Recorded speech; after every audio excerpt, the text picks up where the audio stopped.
What's going on, lead gen bees? Matty Ice here from Leads for Locals, and in this video I'm going to be breaking down a new Facebook lead ad strategy that I'm testing out, and it's actually working out pretty well. So I wanted to share it with you guys. First, I want to show you the results that we're getting, and actually I'm going to break down my original Facebook lead ad strategy, show you the results, and then show you what we're doing differently that's working pretty good at the moment. So make sure you stick to the end. I have some really good stuff for you, and this could be a really cool strategy that you can implement, a really powerful strategy that you can implement in your business or for your clients, etc. All right. My only ask, as usual, is if you find the video helpful, please smash that like button. It really does make a difference. And make sure you subscribe. Check out the links in the description. I have always have some cool stuff for you guys in there. Make sure you join the Facebook group, etc. All right. So first, let me break down really quick my original Facebook lead ad strategy that has worked very well for a long time. And it's basically what I use Facebook lead forms for is for building an email list. That's it. I'm not trying to get a ton of information, usually anyways, off of Facebook. I just want people to get exposed to the brand. I want to get them on the email list so that we can follow up with them long term with valuable educational content via email, and which each email takes them to the next step of our funnel. That's typically what we would do. Also utilizing the thank you screen or completion screen, whatever, once they submit the form, where we have a button down below that takes them to the next step of the funnel, which is usually filling out a survey, a questionnaire, maybe an appointment. And we're basically letting them know, hey, important next step, please read. Click the button below to do X, Y, Z. And that typically works really well. But what we're doing now is actually asking for additional information plus a phone number, because the issue is that not everybody's going to take that next step, that next step within the funnel right away. They're not always going to click the button on the completion screen. It's going to take a lot of emails for some people to actually convert. And so the idea is to get the phone number as well, to add them to our text campaigns, so that we have just additional follow-up, and also asking the additional questions, which are still multiple choice, and I'll show you here in a second. Just kind of weeding out more of the tire kickers. And what's interesting is that I haven't seen a significant increase in the lead costs yet. And I'm testing this with my own campaign. I have a couple of my SaaS clients that are testing this out. It's doing pretty well so far. So I haven't seen, like, normally when you ask for more information from leads up front, you tend to increase your lead costs. And I'm not saying that wouldn't happen in different industries and different campaigns that we're going to test, but so far it's doing really well. So let me show you the results here really quick. Switch over here to performance and clicks. And this campaign, guys, is in the business funding space. We're going after real estate investors. If you are in the business loan space, if you're a broker, definitely check out Elite Broker. I show you exactly how to create these campaigns step by step. We have a full marketing CRM for you as well that follows up, helps you convert your leads, etc. So definitely check that out. And also, I'll have a link in the description to a video. You'll notice here we're removing some detailed targeting options. It's always really nice of Facebook. It's not impacting the business loan industry as far as Facebook ads targeting very much. It's already been kind of decimated by the special ads category update, but you definitely want to check out the video that I do breaking down this new Facebook update. It's really important, guys. It's going to impact your targeting. So right now, I'm on this campaign. We have 2 ad sets going on right now, and I might do a separate video on this later, but we're using a special ads audience where we took our previous list of leads, lots of different leads, and just created, it's essentially a lookalike audience. It's the same thing. And then we also have a custom audience of emails and just leads that we've acquired from like Facebook groups and stuff like that, just kind of scraping data from Facebook groups and turning that into a pretty large list. And you can see so far, just the custom audience right here, 8 leads already, under $7 on this one as well, 42 leads. So we're at 50 leads so far.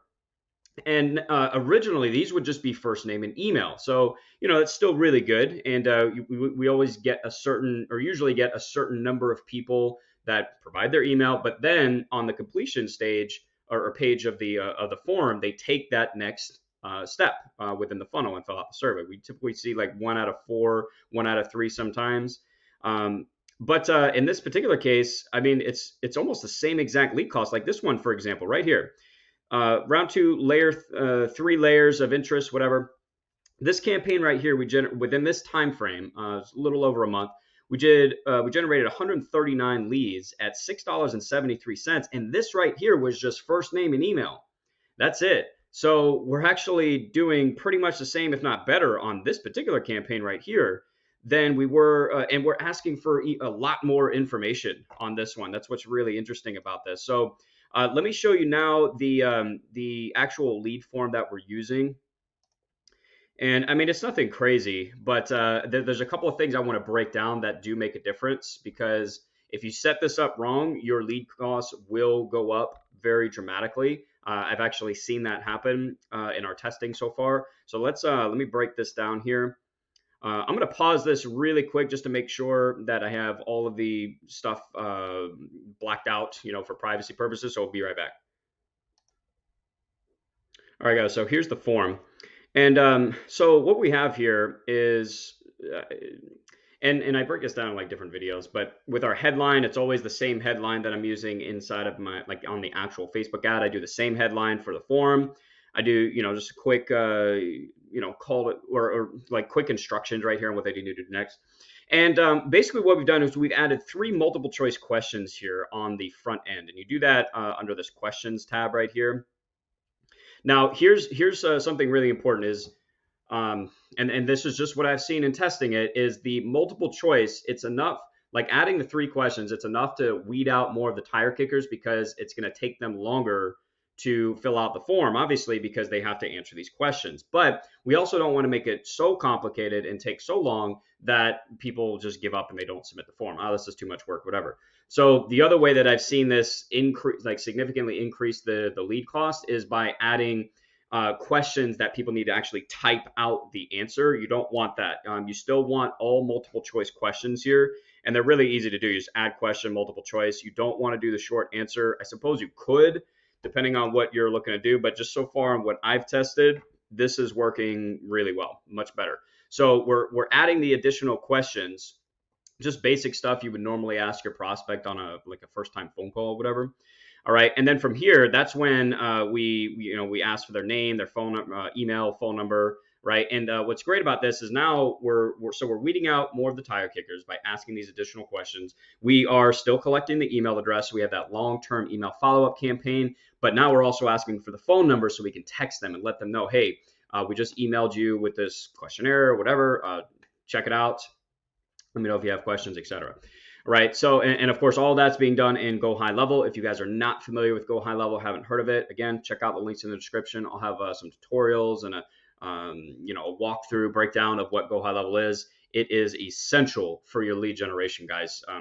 Generating leads with Facebook ads like this is one thing, but if you don't have your follow-up in place to manage those leads and stay in front of them long term, you're really wasting your time and money. GoHighLevel is the absolute best tool on the market for that.